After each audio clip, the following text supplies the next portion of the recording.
Yo, good morning guys, welcome back to the channel. What we are doing in today's video is one of the most awaited things on the channel recently, and it is building the wheels for the wide body FRS. This is what they currently look like right now. Let's throw it back to the beginning when I first picked up these wheel centers and go through the whole process building these wheels. Enjoy the video, guys.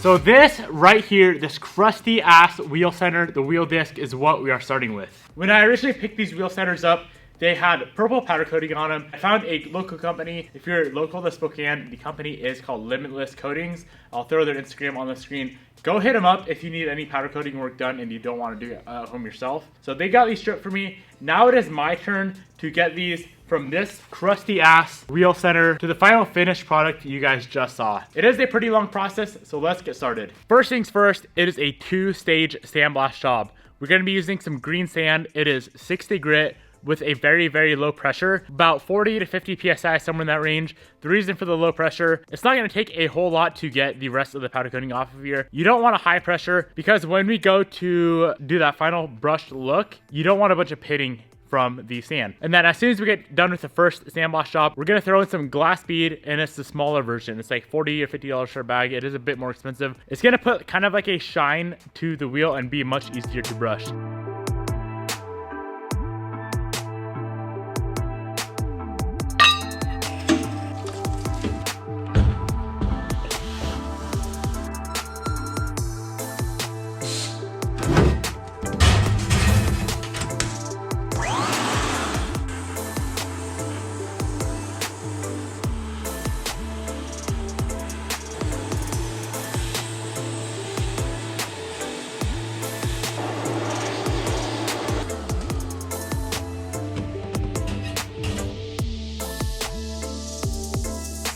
Here is how the wheel center looks after the first sand we blasted against it. It's a very rough look.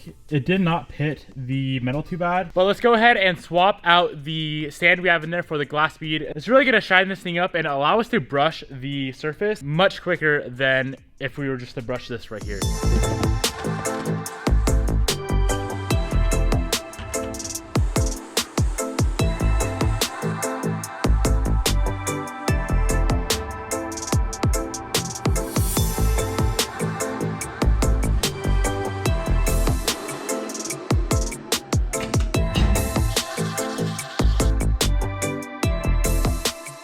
Here is what we are now working with. Much cleaner, much smoother, I guess, surface than the previous sandblast. So this will be very, very easy to brush from here. So what I think I'm gonna do, I picked up all of these Scotch-Brite wheels that you can put in like a Dremel or a drill, and I'm gonna use these for all inside the spokes, get a nice brushed look on there. And then I picked up this really big wheel that, oh, it's kind of loose. This right here should give the whole face of the wheel a very nice brushed look. So let's give it a shot.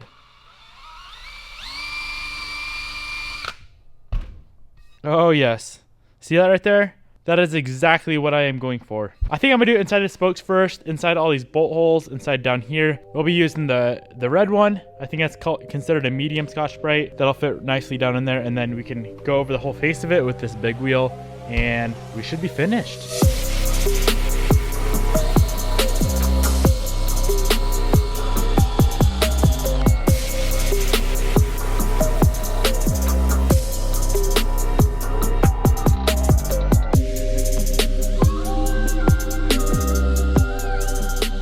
So I'm not really getting a consistent pattern. I was trying to go around it in like a circular motion. So what I'm gonna try is just run this Scotch-Brite wheel across the whole way, so we have all the brush going one way instead of in like a circular motion like we have now.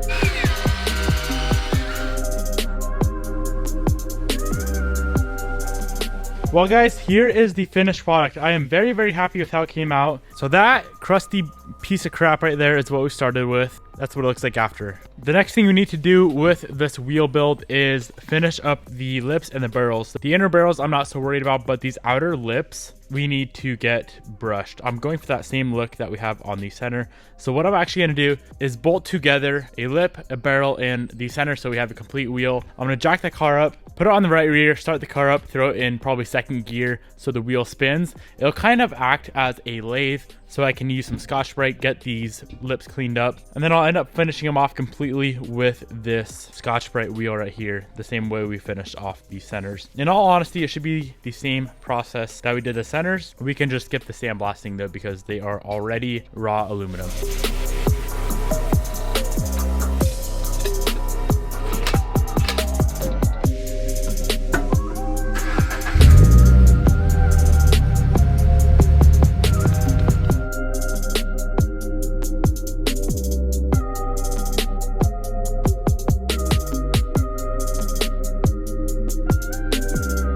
So what we just did was start off with one of these really rough Scotch-Brite pads just to get a lot of the machining marks out. I probably spent 20 minutes with that pad, dropped down to this red Scotch-Brite pad and spent maybe 2 or 3 minutes with that as the wheel is spinning on the car. And then I went and finished it off with this Scotch-Brite wheel on the drill. And this is the final look we came up with. Looks so freaking incredible, guys. Let's do a little side-by-side comparison so you can really see the difference. That's before, a lot of machining marks, not all that consistent. That's after. Whew. Let's take a step back. This thing is gonna look incredible. So all of the hard and treacherous work is done. The shipping, sandblasting, and brushing, all that is done. The last thing to do before we actually assemble the wheels is to coat them. One of the sponsors for the channel is NIC Industries. They run Prismatic Powders, which is a powder coating supplier, and they run Cerakote as well, which is the trim coat I've been using. What else have I used from Cerakote? I think that's the only Cerakote product I've actually used. I sent them photos of what we're working on, and they recommended to me to Cerakote. Now, it's not the same thing as trim coat where you just rub it on, but to Cerakote matte clear the lips and barrels and the centers. So they sent over some MC157. I will link this down in the description box below. Cerakote is completely new to me. It's something I've never done. So I headed over to Harbor Freight, picked up a bunch of goodies we should need, picked up a new gun. Let's give it a shot. I don't really know what I'm doing. I talked to someone on the phone from Cerakote and he kind of walked me through it. So I'll try to relay that information over to you guys the best that I can. Powder coating has always been pretty easy for me. I think Cerakote should be fairly easy as well, but let's give it a shot. So we're going to be starting off with an inner barrel. I know it has the hole, but guys, remember that we are running the inner barrels as outers. So we have that. We have the Cerakote itself. This is MC157 matte ceramic clear. That'll be linked down below. We have grease and wax remover. We'll be using that right before we coat the parts. I picked up this HVLP touch-up spray gun. You want a 0.8 millimeter nozzle, so that's what I got. Includes an air regulator. Ooh, this is like $30 from Harbor Freight Tools. I'll link that down below as well. And then we picked up some strainers as well. Those are 100 micron strainers. You don't want anything thinner than that is what I was told.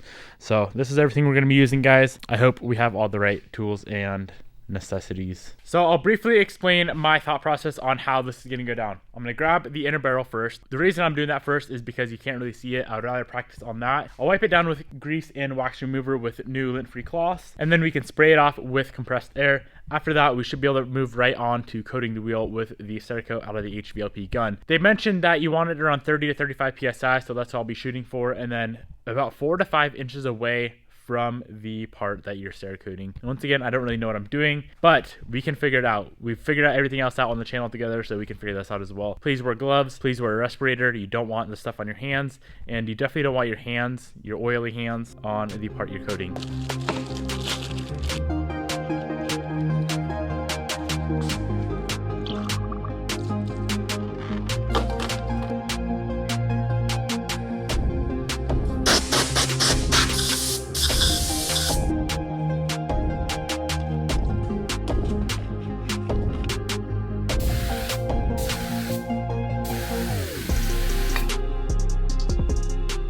Well, I guess that is it, guys. They said to do one coat. I'm gonna let this barrel dry out a little bit. It said about 45 minutes before it becomes tack-free, 45 minutes to an hour. And it takes five complete full days for it to be 100% cured, which is kind of a long time. Also, it seemed like there's way too much fluid or material coming out of the gun. So next barrel I spray out, I am going to adjust the gun quite a bit. Try to get a lot less material to come out because that seemed like literally just way too much. You guys saw how when it hit the wheel, it literally just filled the shop with Cerakote. Let's grab another barrel. I'm gonna leave this one. I think it's gonna turn out fine. I'm gonna leave that one for probably an hour, and then we can bring it outside, check it out in the sun, and to see if we got any like runs and drools in it, because that was a lot of material that came out of it.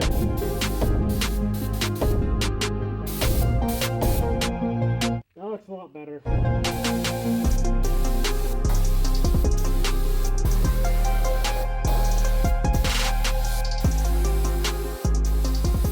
So as of right now, we have both rear inner barrels sprayed out. Two completely different techniques, two with probably way different amounts of the Cerakote. I'm gonna let both of these dry and then come back down to the shop, take a look at them, make sure we have full coverage, make sure we don't have any runs, and make sure we don't have any light spots as well. That's one of the main things I'm worried about, is getting light spots now that I have a lot less fluid coming out of the gun. Overall, I think it'll be pretty simple and they should turn out good, provided I can get good coverage. That's really the only thing you got to worry about so far, I think. So it's been about an hour. They're both tack free now. I can touch them without them being wet.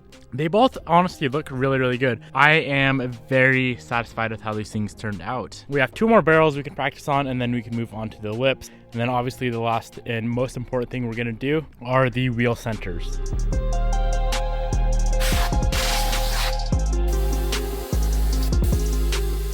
I really like how that one laid out. I feel like it's a perfect amount of fluid. Yeah, I guess I'm gonna let this one dry for about 20-30 minutes, take a look at it out in the sun, and then we can finish off the rest of these guys.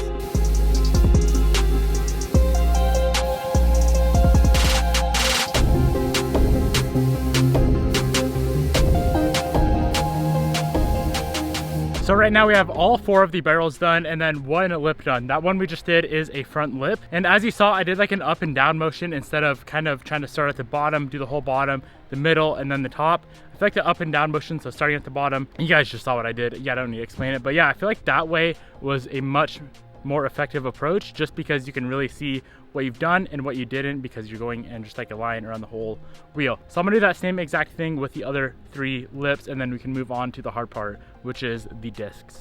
All right, so on this wheel disc, what I'm gonna try to do is get all of the hard to get areas, say in between all the spokes and the bolt holes I probably don't need to worry about, where the lug nuts go, do all that first, hit the back side, and then come back around, do one final pass on the front side. We should be good to go if everything goes as planned. Let's give it a shot.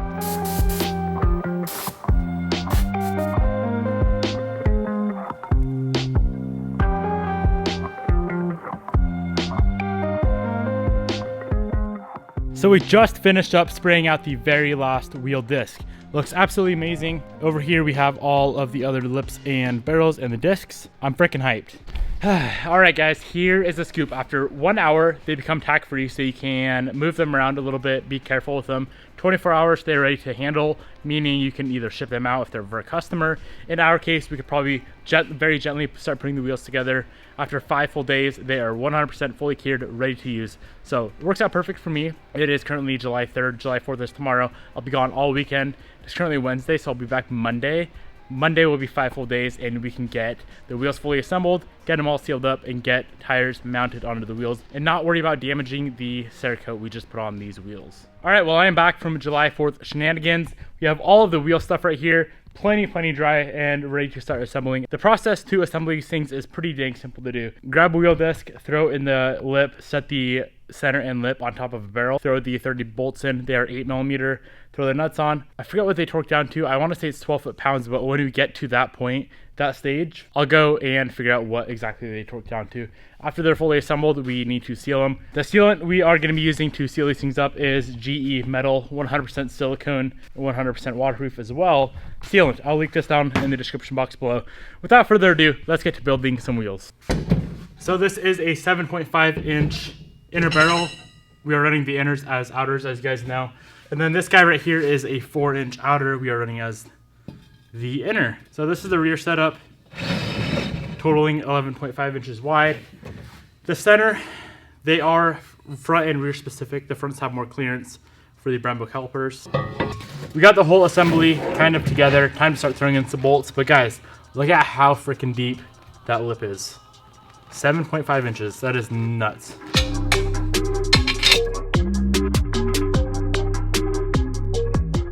All right, we got all 30 bolts in. I'm gonna flip this thing over a little bit. I'm gonna turn this thing on its side and get all the nuts on. I'll tighten them up. I'll snug them up with a 1/4 inch impact, but make sure you don't go crazy with it if you do that as well, because these things have to be torqued in kind of like a crisscross pattern.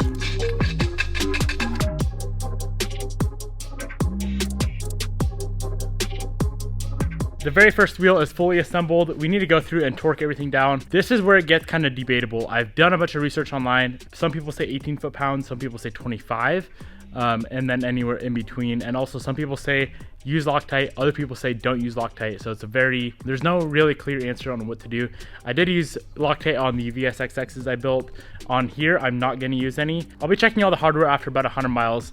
So what I'm gonna do for torque spec is I'm gonna just go right in the center at 20 foot-pounds. On my works, I did 15 foot-pounds, but those were 6mm bolts. These are 8mm bolts. I think 20 foot-pounds is gonna be perfect on here. Crisscross pattern, same thing that you do when you're torquing down, say, a wheel on a car. Top, bottom, and then just repeat that in like a star pattern with all 30 bolts.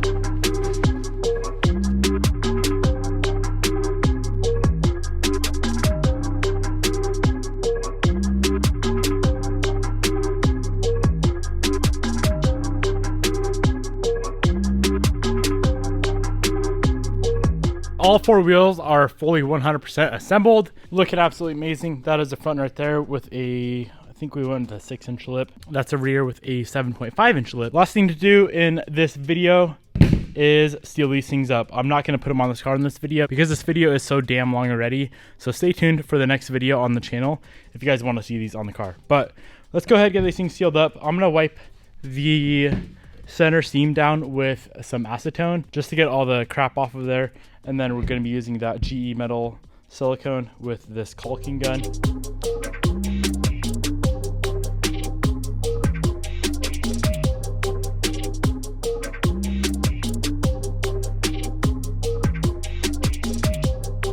Wheels are 100% fully sealed up. This sealant is a pretty fast cure. It is 30 minutes to dry and then 100% fully cured within 24 hours. So that's why we need to wait till tomorrow. Well, not only is it dark, but we gotta wait till tomorrow to get these tires mounted. I think the coolest thing I learned how to do in this video was definitely the Cerakoting process. Would I use it over powder coat? I guess it depends on what you want your final look to be. It is really nice that it didn't change the look of the finish at all. Added maybe a tiny bit of shine to it, but overall it looks very similar to just the brushed finish with no coating at all. And it's a very, very thin coating as well. So say if there were threads on a wheel, you wouldn't even need to mask off the threads, which is pretty wild. I will have Cerakote linked down in the description box below. Once again, the stuff we used was the matte clear. I'll have the exact part number linked down below as well if you guys want to brush a set of wheels and Cerakote them. Stay tuned for the next video. We will be applying ceramic coat to the top of this, and then we will be going in to get tires mounted, getting them on the FRS for the very first time. I hope they fit.